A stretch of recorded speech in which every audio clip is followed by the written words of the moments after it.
what I'm going to do is spend maybe 10 minutes, but what I'm going to do though is, and this is actually prompted by Diane's question, which is what's the first step to learning about this so I won't feel overwhelmed. And my answer, because I wrote down some answers so I wouldn't forget. My answer was take the workshop. So, but it prompted me to make just a little introduction about what shamanism is. And I'm going to put it on the screen so that we can read along with me. And it might be better for somebody who's actually likes to read rather than hear me read. But this is just something I actually have in the workshop that I have like on paperwork or whatever, but it's going to help you with the questions and understanding the questions if I give you some background as to even what we're even talking about when we're talking shamanism and shamanic journeying. So, and it's only like 2 and a little bit, and it's size 16 font, so it'll go fast. So what is shamanism is the big question we want to start with, like what are we even talking about? And shamanism is a path of self-discovery and self-empowerment, it's self-development. It's a way to connect with the divine directly, not having somebody be the middleman. Like, how do I get information when I want an answer to a question, especially the spiritual nature?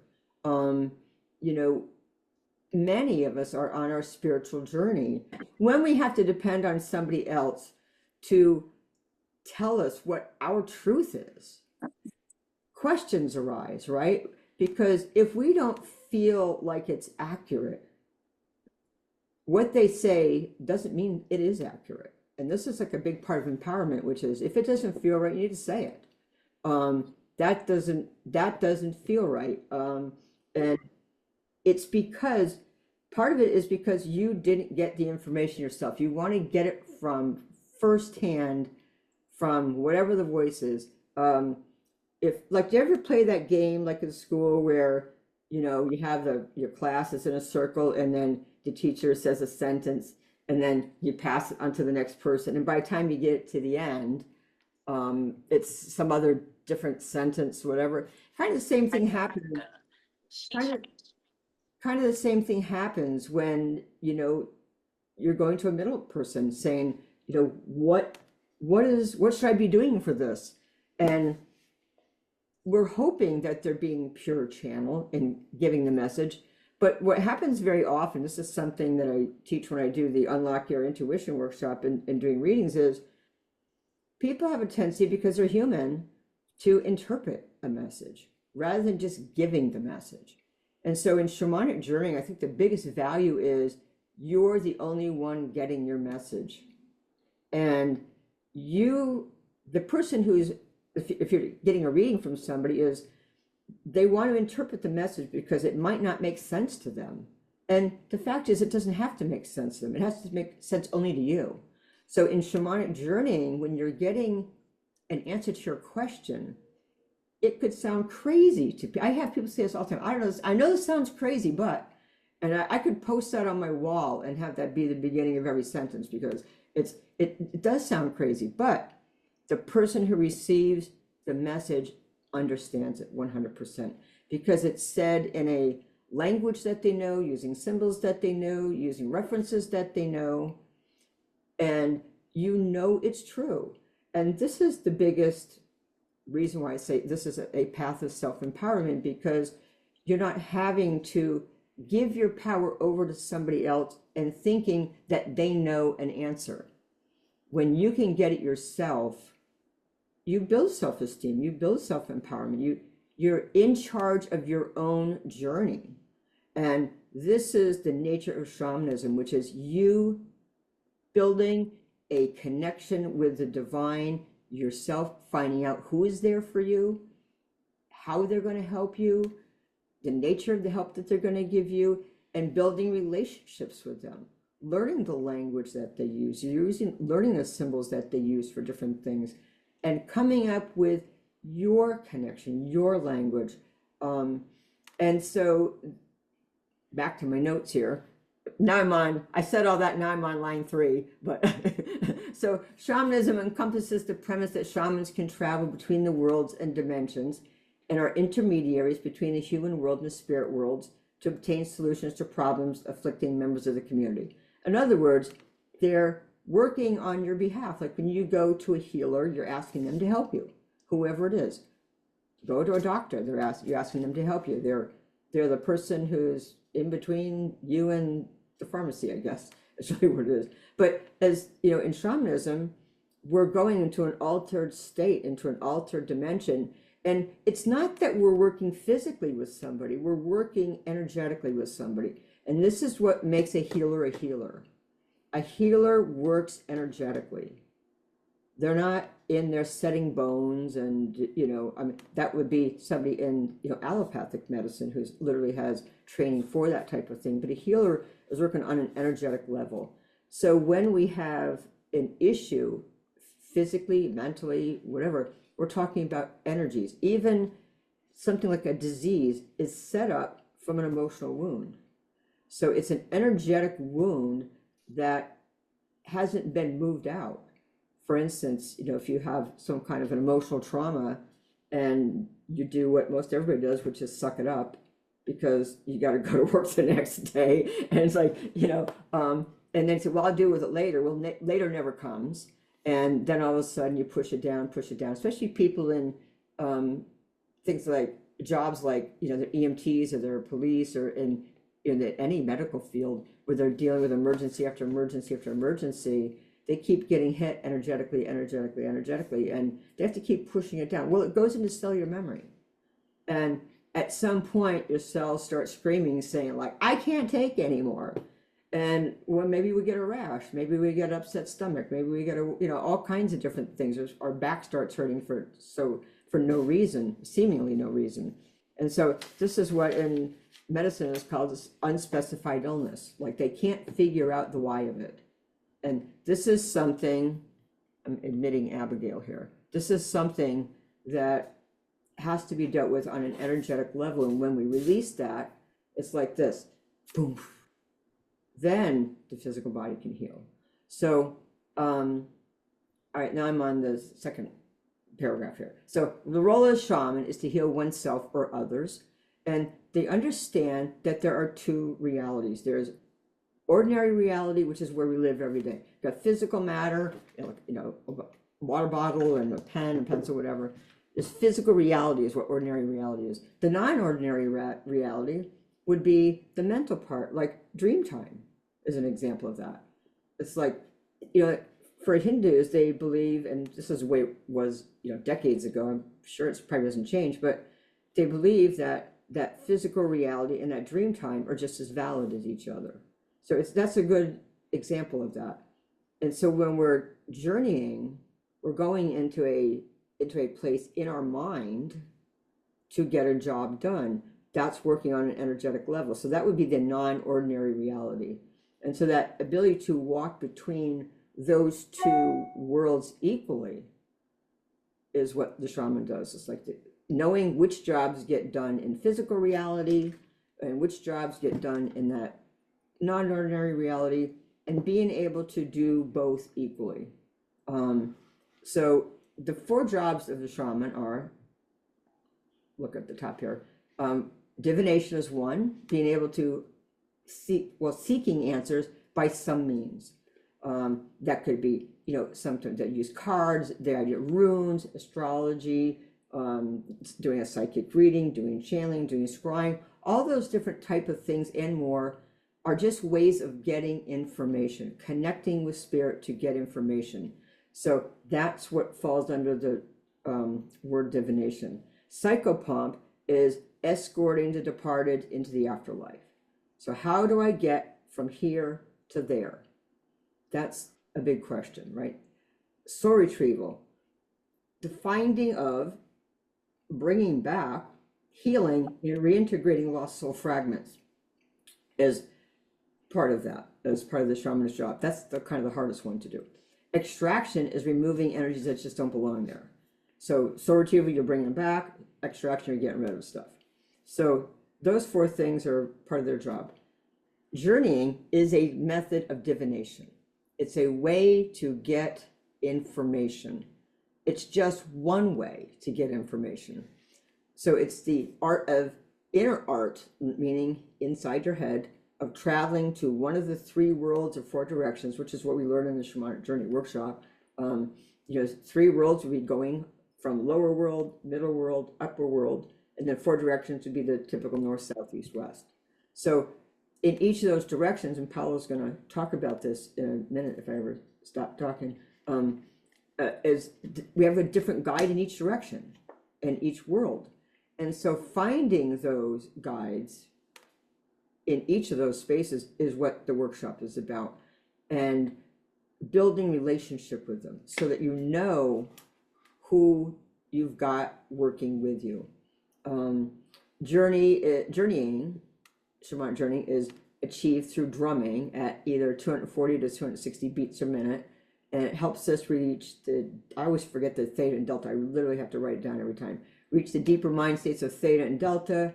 It's not meditation. It's a very purposeful, proactive practice. So in other words, you're having to really engage your mind to get yourself to go places during the journey, which is the one thing great about it. And this is why I redeveloped this workshop, is it's really great thing for people who are controllers because they can control it and they feel safe.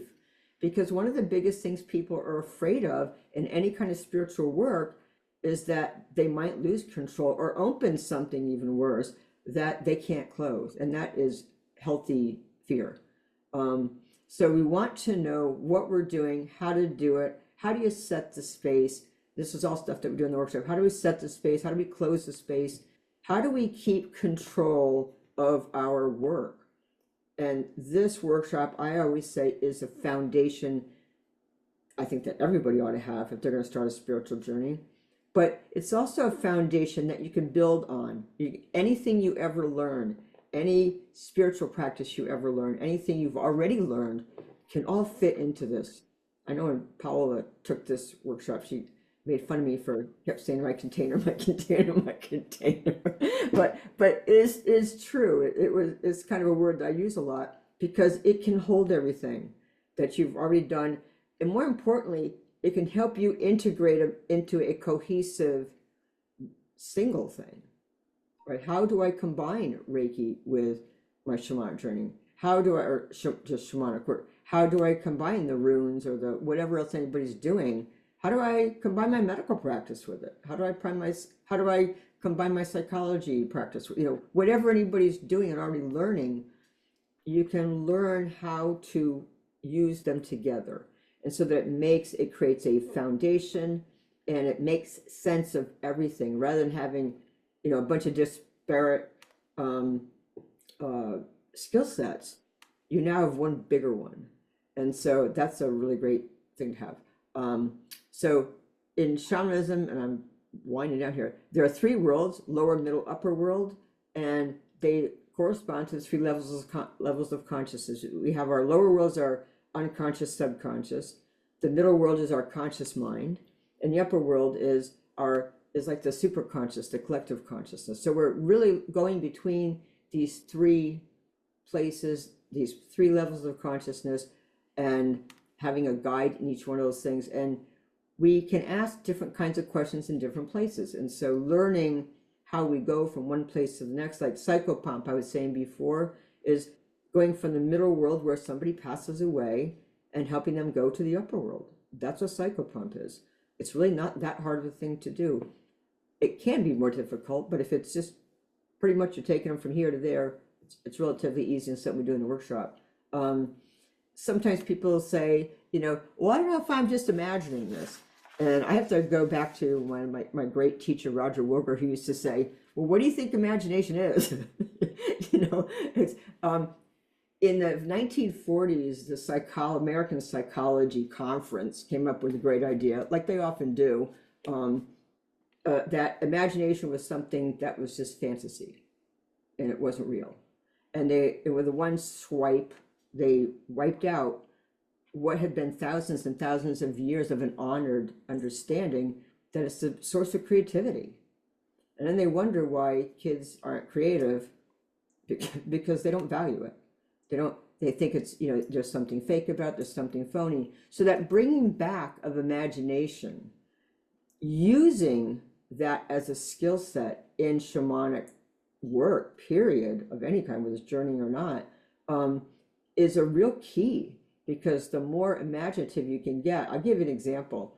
I had a girl one time, we were I was drumming, and she was so slow. I know about how long it takes to get from A to B. She just was going so slow, and she had an elephant for her power animal. And I had to go over to her, and I'm drumming, and I say, "What's going on? Like, you're so slow." And she goes, "My elephant is so slow. He's just like walking like this." And I say, "Well, put him on a train." I said, "Dumbo, fly." So if you can think it, you can do it. And she goes, "Oh my God, I didn't think that." And so then she put him on a train or something, and I said, we gotta make time here.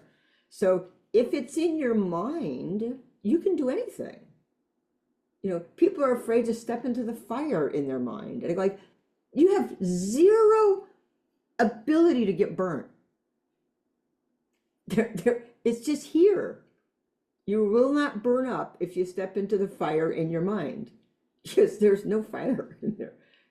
And so, it's something that we have conditioning that, oh my God, I'm going to get burnt. And even though you're just in a dream, you don't burn up. You might feel like you're burning up, but same thing with flying in a dream. You're not really flying physically. So it's it's having to shift thinking about what's possible here. One of the things, does anybody read Harry Potter?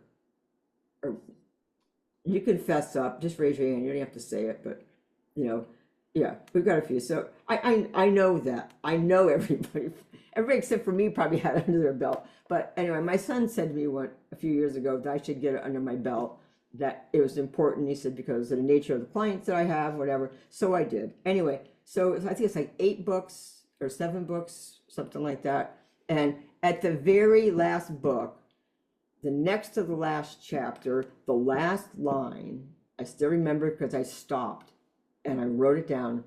Harry says to Dumbledore, "Dumbledore, is this all in my mind?" And Dumbledore says, "Why, of course it is, Harry, but why on earth does that make it not real?" And that was a summation of shamanism and the whole series of Harry Potter. Like there is a reality that's here. And the thing is that you can shift energy here. And so drawing from that, letting the mind have a heyday and a party during shamanic journeying, is you'd be shocked by the beginning of day one when people walk in, and no less than you do now, because I just given you my introduction to doing the work, to the second day, they've learned how to heal another person in here, to do a journey to a healing of another person. So energy, shifts the more work you do. And it doesn't matter what kind of healing work you do, even if you're just reading a book and you're increasing your mind's library, so to speak, it shifts your energy. And every time you do, your awareness changes and you grow, and your chemistry changes, your ability to do anything changes. And when you do that, spirit has a bigger database to work with when they work with you. So that feeding of the mind, building up your database for them to work with. Some of the stuff goes to some of the questions that got asked, is building your database, building your skill set, so they have things to draw from, is a big key. So I'm going to be quiet now. That's kind of the end of my little blurb. And so I'm going to turn it over to Paola, who had the introduction that I didn't let her do. So that brings up a good point, because when I first started doing the past life and the shamanic healing, that was like one of the major issues I had. I was always like self-doubting myself and wondering, like, I'm just making this up, like this can't be real. But one of the amazing things about our spirit guides is that they'll start to show us images that we're familiar with, like maybe a scene from Harry Potter, something that you can relate to that has to do with your healing. They'll bring it up in your mind so you can connect with it on a more real level. And then that can also be a little confusing because then you really think you're making it up. Like, no, this is a scene I saw in the movie. That's why it's showing up in my head. But no, it's really your guide showing you an image of the message it's trying to give to you. So that's one thing. I feel like when I did past life regression with Patty first, it helped me go into trance to meet my guides through shamanic journey, because when I first did past life, I was, oh my God, it was so bad. It took me a long time to even see anything, because in my head, I kept trying to like just see. I just kept picturing like a movie. Like I wanted to see a movie of things. And Patty taught me that sometimes a lot of us are not seers. We feel or we know. And then she learned, she pretty much taught me how to tap into that knowing and feeling. And when I met my middle world guide, that was an issue I came across. She kept I kept telling her it's just so dark, I don't see anything. She's like, look around, like I don't see anything, it's dark. She's like, okay, feel, like where are you, what do you feel like, try to touch around. And that's when I realized that where I was dark and hot.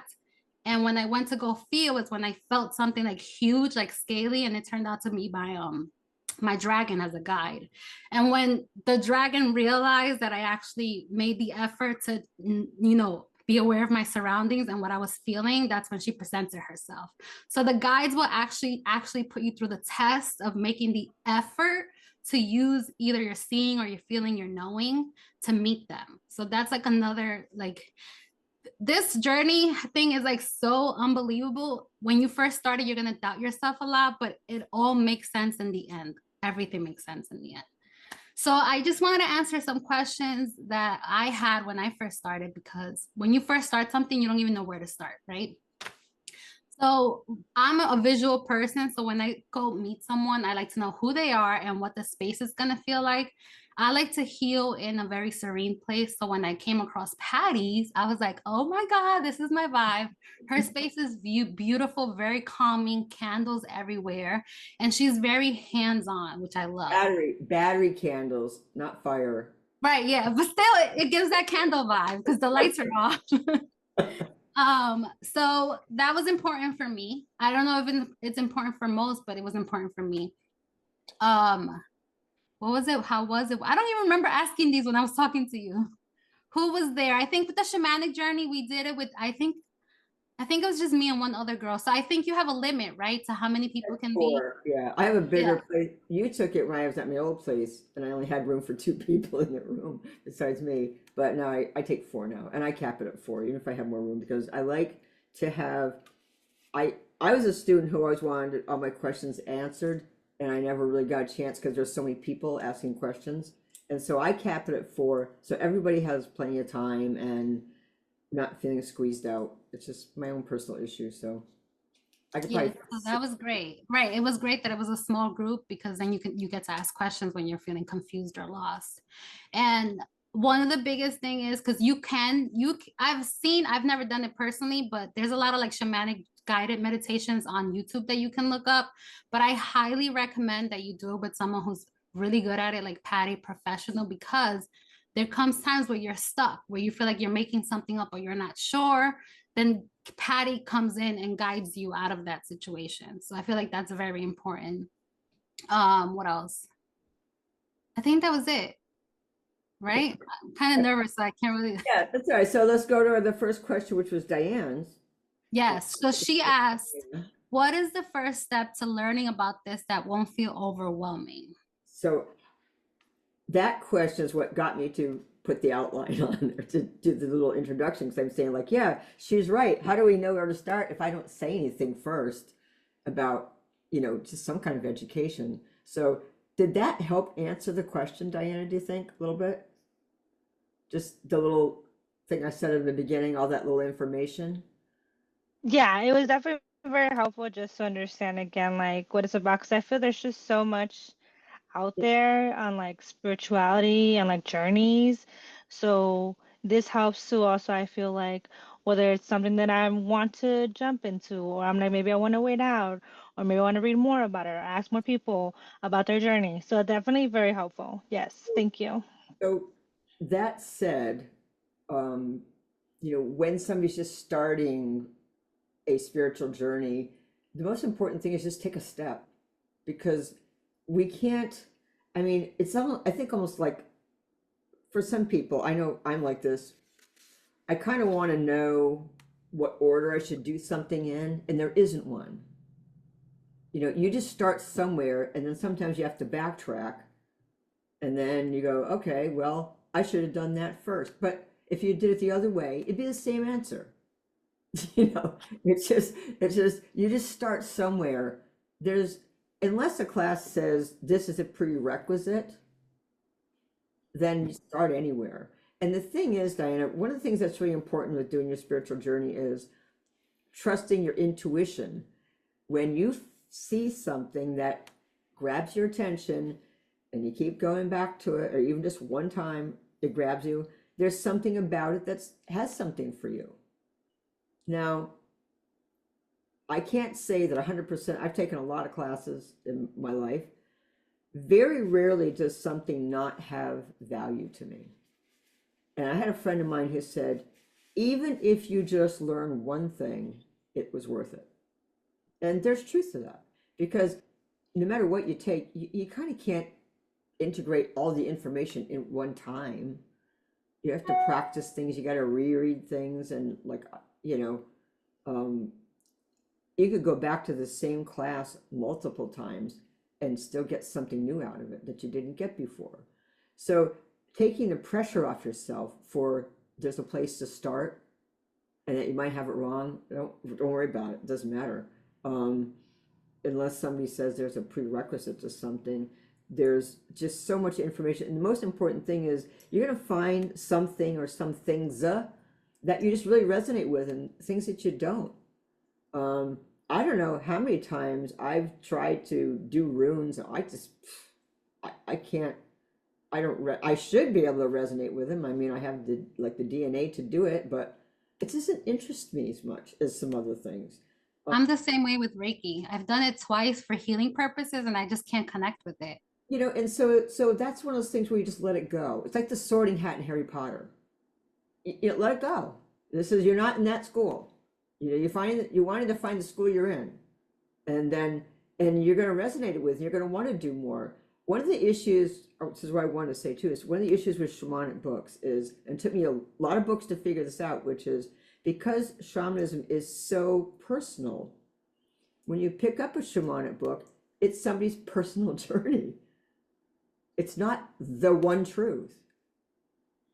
You know, where somebody's saying this symbol is for that, this symbol is for that. Because I have seen that happen before, where somebody says, if you go to the east, it's a bear, and if you go to the west, it's a wolf. And you go, well, that was their thing.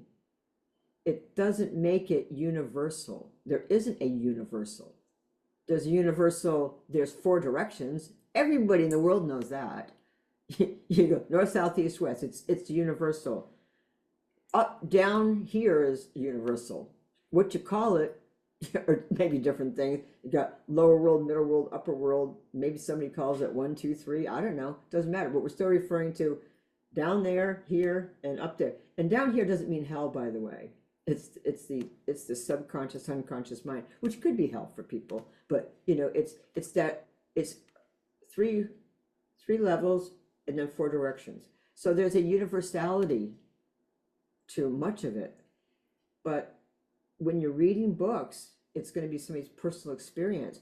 Now, one of the things I've been guided, if we say guided to do, like in my shamanic work, I hear this so loud and clear all the time.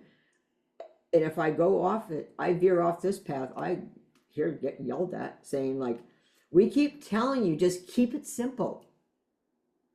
And so I have stripped it down to bare bones. Whatever else you want to do, make it complicated is totally up to you. But my workshop is bare bones. Like you're learning how to open space, close the space, do the journey, da da da da da da da da da. Anything else you want to do? I had one time, wanted to do Shamanic Journey, but she didn't because she said, I don't have time for that kind of stuff. I can't do all these moon waters and the full moon thing and get up in the morning and then it's the half moon, it's the equinox. I go like, what are you talking about?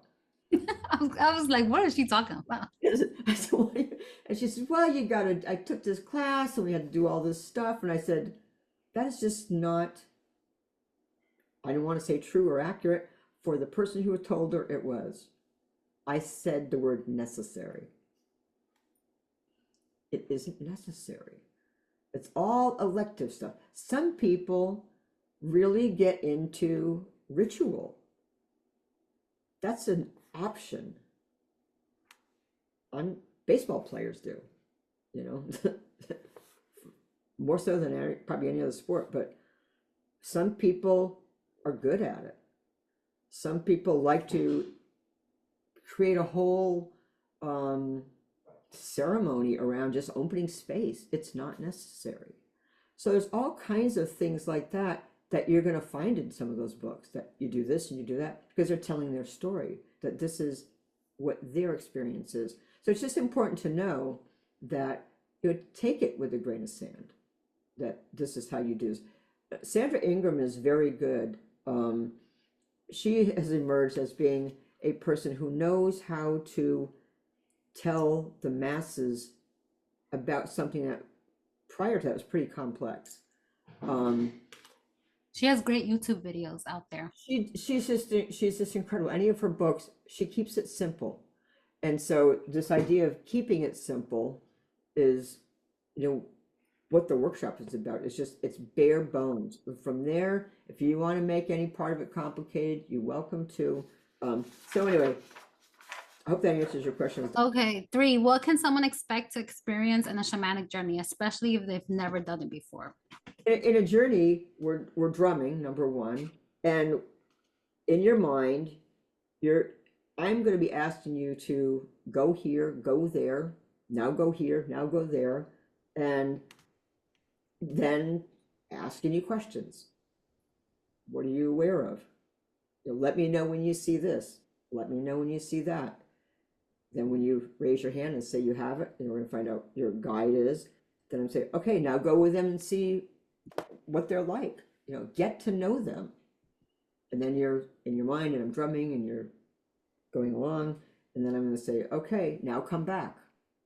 And so we do that over and over and over again. It's more than that, but that's the gist of it.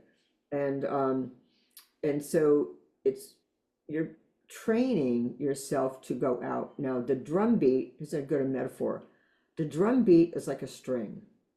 It's when you go out to travel, the drum beat is the string that holds the kite. Like you're the kite that's going to go out there. The drum beat is the string. And so then I have a drum beat that says you're going to go out, and a drum beat while you're out there. And then I have a call back that says, okay, time to come back. It's like reeling in the string again. And so the drum beat is what you travel. It's the sound that you travel on. And it's just like in the military where they have the drum says, you know, get ready for dinner, and you got the bugle says time for bed and all that stuff. It's the same with the drum. It trains you. You instantly, it's like what it feels like is that, for me anyway, is like you're laying down on a mat because it's comfortable. And then as soon as the drum starts going, it feels like my body drops away. And then my mind is just going wherever it goes. But that's that theta delta thing that just kind of all of a sudden just goes pop and disengages. But at the same time, you're aware of where you are. You're aware of what's going on. It's just that you're in a very altered state. But you're still proactive. How can we tell the difference between true spiritual guidance? In your own mind and wishful thinking. It's because you resonate with real guidance. It feels true. You know, if I walk up to you and say, you know, bologna is really made of Cheetos, you know it's stupid. That's not, you know. Maybe it is, I don't know. But you know what I mean? You feel it. And this is part of you starting to trust your intuition. And one of the things Paola was talking about before, I just want to add to that one of the things that the guides do is they know what you need. They know your strengths, they know your weaknesses, and really quickly, they're going to put you in a position to strengthen you. They'll mess with you too. They're not going to support your games, your mental games, your emotional games. For instance, if you're wallowing in self-pity, they're just not going to put up with it. They're going to say, you know what, we're not going to do this, we're going to do that. Not that people do that, but just, like I had an elephant from my Southern gatekeeper. This is a really great example, and I tell the story. And in the South, it's about emotions, it's intuition, it's water. And so when I took this workshop like decades ago, I remember I wasn't in the best place emotionally at the time. I've gotten some growing, but I remember really excited about going to the South because I thought I'd get somebody who's like really gonna, cuddle me and just like an animal and cuddle me and just give me some hugs and so I found out, I meet my elephant, and one of the questions that was asked was, how are they going to support you emotionally? And I'm like, oh, I can't wait to find out, And so she raises her trunk and she squirts me with the water and says, snap out of it. And she smacked me. My sea turtle gave me the middle finger once. Like we're not And doing mind you, there's no fingers on the sea turtle. Yeah. It's like we're not doing that. We're not doing that wallowing, crybaby stuff. Just snap. She just says, squirted me, and she said, snap out of it. So you get what you need, and I did actually. It did snap me right out of it. I said, whoa, this person's not messing around. So they put you in situations, if you're out of your power, they put you in situations where you can step into it. Yes, can I speak about that real quick? Yep. So going into this, because I feel like everyone's always drawn to a particular animal, right? Growing up my whole life, I was always drawn to owls and swans for whatever reason. I didn't know. I just was like, oh, I like them. They're cute. They're pretty. So when I met my power animal, I was like so sure it was going to be an owl, 100%. It turned out to be the sea turtle. But having to meet the sea turtle forced me to go into deep water, which I'm so afraid of. And I didn't want to go in there. Like I was literally in my mind fighting, like, I am not going in that water. I am not going in that water. And Patty's like, you got to go in. You got to go in. And I ended up going in and, realized that the sea turtle was my power animal. But it's all for a reason. Like you might have fear for a little while, but that fear goes away and it proves to you why it is that particular animal for you. And then you realize how incredible they are. Right, exactly. Perfect they are. All right, what's our next question? What is the difference between Reiki and shamanism? Is one better for specific types of people based on temperaments, affinities, and personality? The question. All right. Well, there are two different modalities is really what it is. One's about, bringing in energy and sending it out. And the other one's about self-empowerment. It's about getting information proactively and doing healing proactively in a very different way. How to connect with your spirit guides and how to know if they are present. I have set up an ancestor altar, but haven't felt a strong presence or clear sign that any of my relatives beyond the veil or spirit of any kind are with me. Okay, that's Brittany. All right. So the reason I kept this in the shamanic journey part, even though it's not specifically about that, is because you talked about spirit guides. Now, how to connect with spirit guides and how to know if they're present, that's the shamanic journeying. Yes. Can I say something about that? You may. So I grew up Catholic. So when I was going to meet my upper world guide, I was 100% sure again that it was going to be Jesus Christ, right? And it turned out to be a Hindu god, Lord Shiva. So that's probably a reason why you're not connecting with the ancestors or spirit guides that are on your altar, because maybe they're not the ones to actually guide you. You probably haven't met them yet. And that's probably why you don't feel connected. Like I would have never thought Lord Shiva was going to be my guide. So there was never a connection until I physically met him through the journey. I want to just clarify it. So when how to connect to your spirit guides, shamanic journey, like Paul, you just do a thing. You find out who they are rather than guessing. When you just sit and open yourself up to somebody come, this is kind of what I wanted you to kind of say, Paul, right? Which is somebody come. You have zero idea who you're calling in. That's what makes it dangerous, because there are plenty of disembodied spirits out there who would love nothing more to come sit with you. And so that doing something where you know who it is open the space properly, close the space properly, finding out who it is that you're talking to while you're in that space is the key. Now, kind of part two to this is part of what I want to address what Paula said is, the surprise that she got, right? You got the surprise. You thought who it was, and then found out. Fortunately, she found out, because your upper world, you're always going to get somebody who's, balanced and sane. But you're sitting in the middle world. You're not in the upper world when you're doing your altar thing. So that surprise factor can happen. But the ancestral altar is different than doing shamanic journeying. You're talking about ancestral healing, which is a very different, it's also work that I do. It's a different class, but it's a totally different process of connecting with the ancestors. Now, you set up an altar, that's a great thing. That's fine. They know it's there. They know who they are. You know who they are.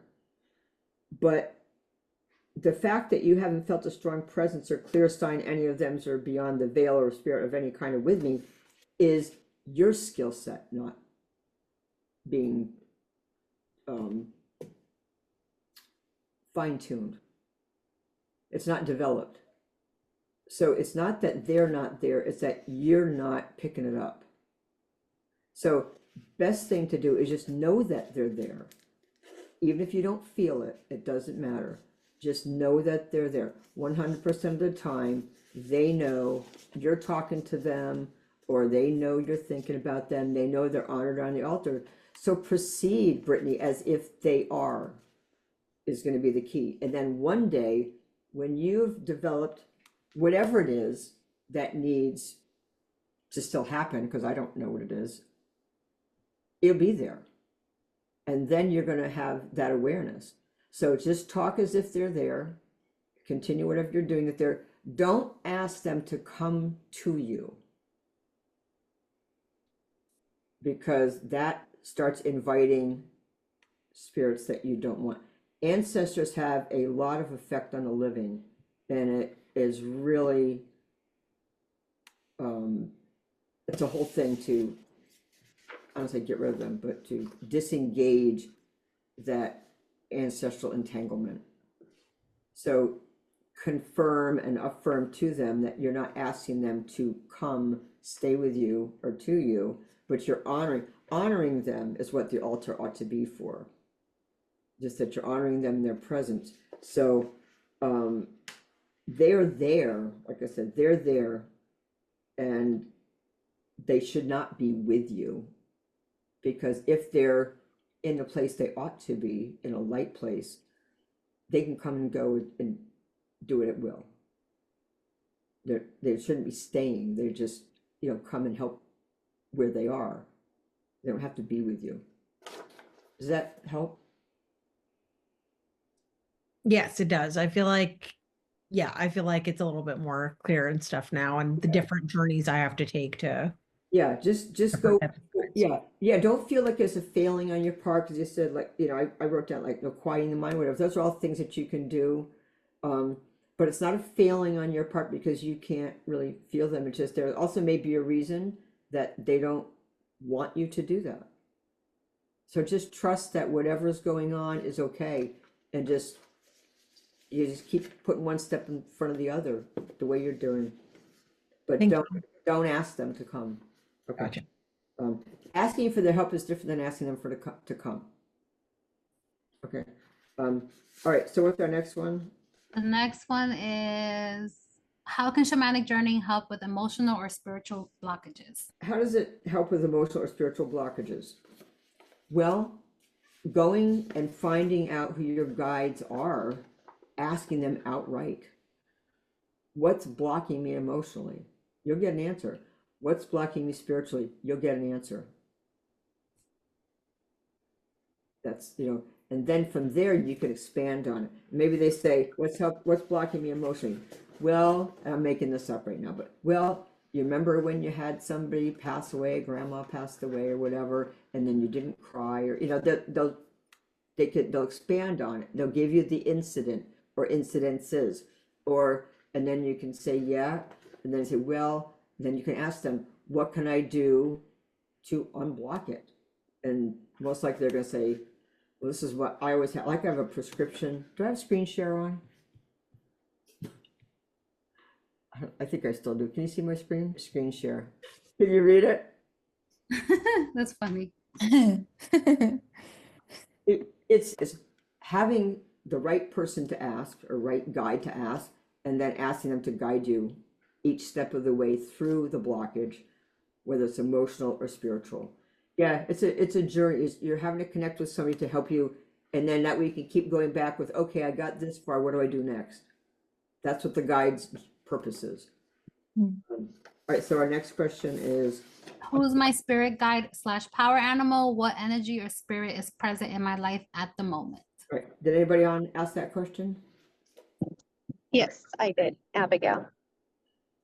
Oh, Ebba. Okay. So that's something you would learn in a workshop, because that's, I think you were on the beginning when I went through the whole thing about, you know, I'm not sure if you were, but anyway, it isn't something that somebody can tell you in a reading or just give you. This is something, this is part of your journey to find out. Does that make sense for you? Yes. Okay. So that's something that's what the Shamanic Journey workshop is about, is finding the power animal, finding the spirit guides in the 3 worlds and the 4 directions. And also a great thing Patty does is she gives you like a whole booklet so you can write everything down, because there's, you know, all the animals and stuff, and then you can write your experience. So like you can go back to it whenever you need to. Yeah, because you forget. Got it. So you'd meet them in each direction and world.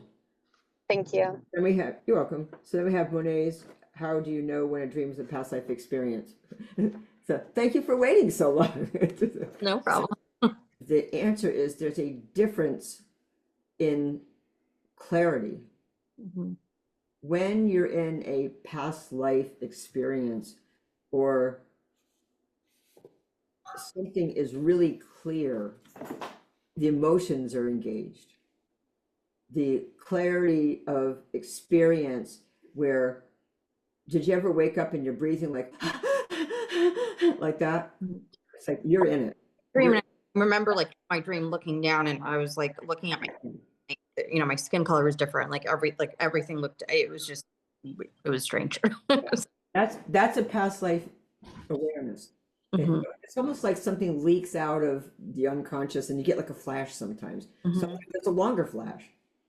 But the clarity is the thing. The emotions engaged is a big part of that too. Like this is something that I know that, you know, a lot of men who've experienced this, which is they wake up in a sweat and they just got done fighting a battle someplace. And they're like intergalactic battles they fight in, and they wake up and they're exhausted and their body's aching and they're just like, they literally are there. When it's clear like that, you're actually in another dimension or an altered state. Dream time is kind of foggy. And so I'll weave this into Shamanic Journeying so we stay on topic. So in Shamanic Journeying, it's typically not foggy. Now it's pretty clear, even if you don't see, like Paola had experience, is the feeling is clear. The knowing is clear. You're aware of it. It's not ever, I don't think it's ever foggy. Have you ever had it be foggy? It's like, you know it. And You could feel it. It's almost like you're there. yeah, you feel it. So that would be kind of how to weave that question across the disciplines. Is when it's clear, it's real. How can I deepen my connection to my higher self?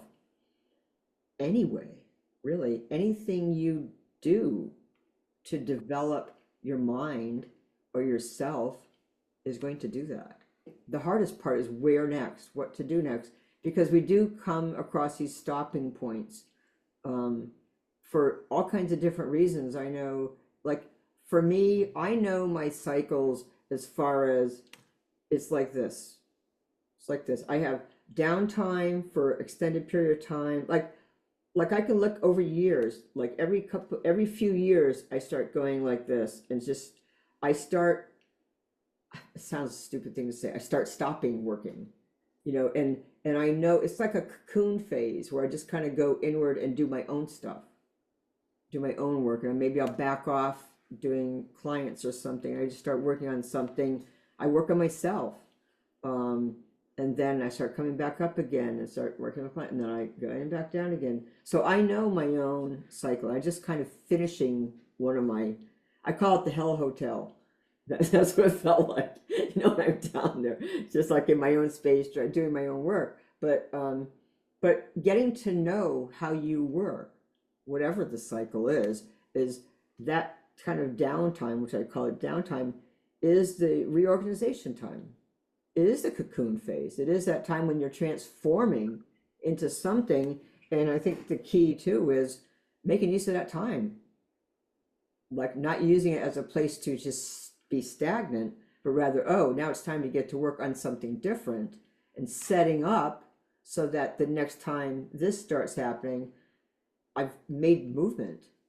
Yeah. So, I just want to say, when I started with, go ahead. Yeah, because I have one more phrase to finish that, which is, this is a really key phrase. It's there's a time to reap and a time to sow, and you can't do both in the same season. So you just do the different job in the season when it's not time to reap and sow. So that downtime is, again, it's useful time, using it appropriately. And this is where the astrology comes in for me, because I can look at a chart and say, oh, it's downtime. I got downtime coming, I'll wait till then and do it job then. So that's my other thing that I do. But anyway, go ahead, Paola. Sorry. Yeah, so when I started with Patty, the first thing I did with her was past life. Then after past life, we did the shamanic journey. Then after shamanic journey, we did the astrology. Then I did the drum workshop. I did the rattle workshop. And then last, I did the ancestral healing. So it all comes, like she says, in times that you really need it the most. And it all makes sense once you do it. So just follow that gut feeling of what is you're drawn to the most. Yeah, it doesn't have to be in order. No. It doesn't have to be in order. It's just, people say to me all the time, well, now what's next? Like, that's not my question to answer. That's your question to answer. What do you feel like doing next? And they'll say, well, when should I come back? I go, whenever you want. Because I'm very mindful about making sure I don't do anything that's going to take somebody's power away. It's your choice when you want to come back, what you want to do, if you ever want to come back, if you want to take a step. It's easier to let somebody else make a decision. It's harder to make your own because we want to not make a mistake, but that's where we learn. And you can't sidestep mistakes. They're going to be made one way or the other. And so you just have to go through it. That's what makes you stronger. It sounds like it's, an old saying, but it's true. And so let yourself just take a step. Just feel it out. Trusting your intuition. You're going to feel called to explore something. That's the most important thing, is to follow what you feel calling to, that you're feeling called to. You feel called, you felt the call to just inquire about this. Maybe now you go like, nah, it's not quite what I want to do. Maybe the opposite is true. And then just explore something else. See if that feels right. Sometimes maybe a topic feels good, but the facility, like Paola said, the facility doesn't feel right or whatever. Those are things you want to listen to. Make sure that it thumbs up the whole way. Timing is everything. Does anyone have any other questions? We can open the floor, and we've got through our whole list, even the ones that were on hold. Patty, I think it would be good to mention, a lot of your services are offered in person, and I'm sure not everybody that's on the call is in your local commuting area. So maybe you could give us an update on where you are with doing some online programs. Well, right now everything I have is in person, but this is part of my downtime.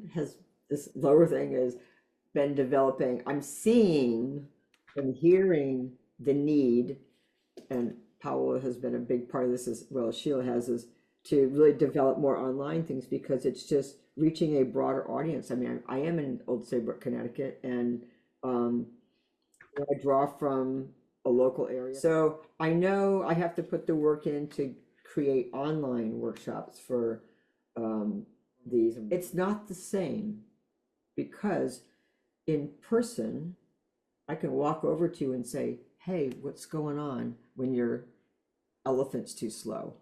And I think this is true for all of us, is we have some of those things that just seem insurmountable.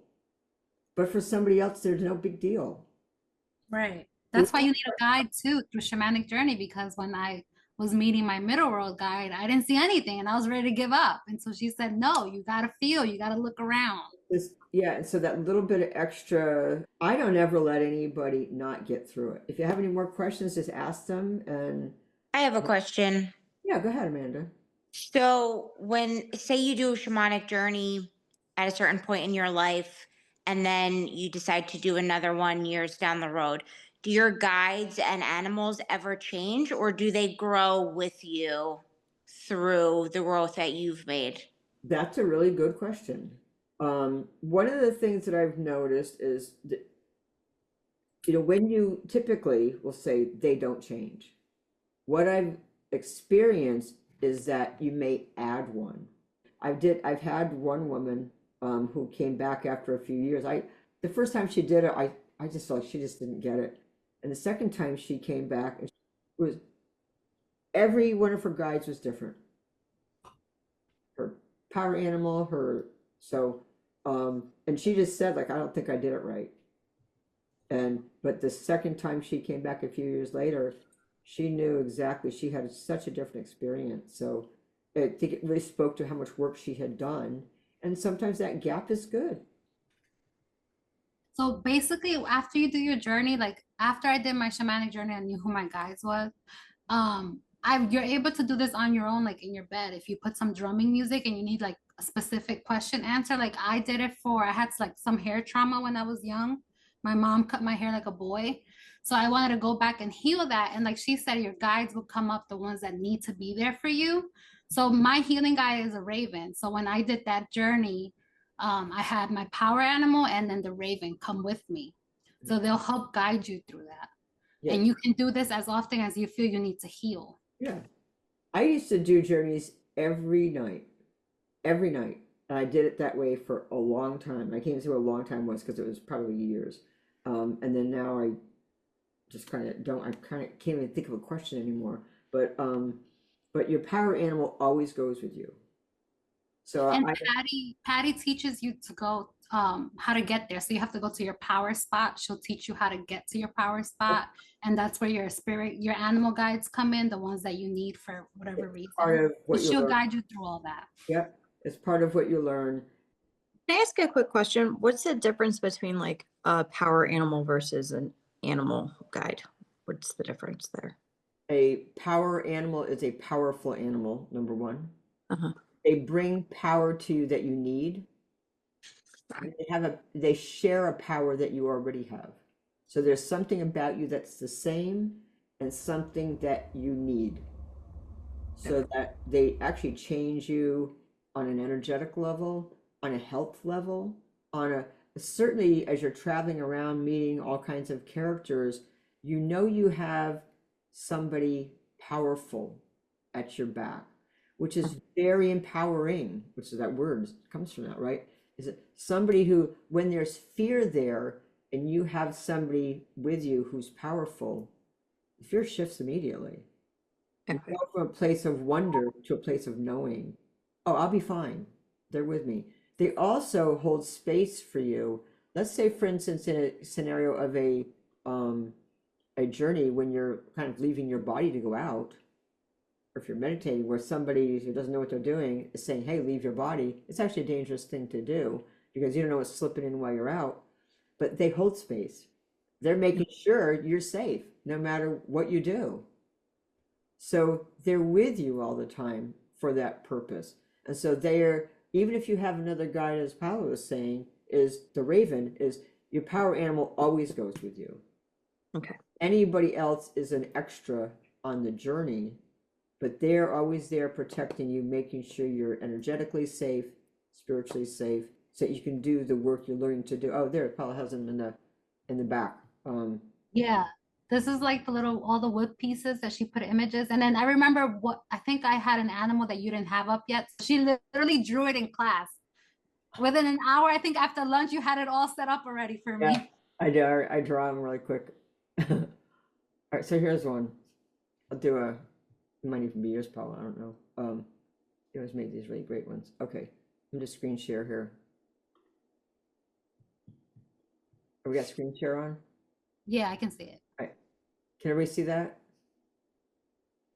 Yep, I see. Who is that? What guide? The Virgin Mary? Is that the Virgin Mary? Yeah, there's Mary. I think that was Neptune. That was a fairy, a gorilla, a rattlesnake, a leopard.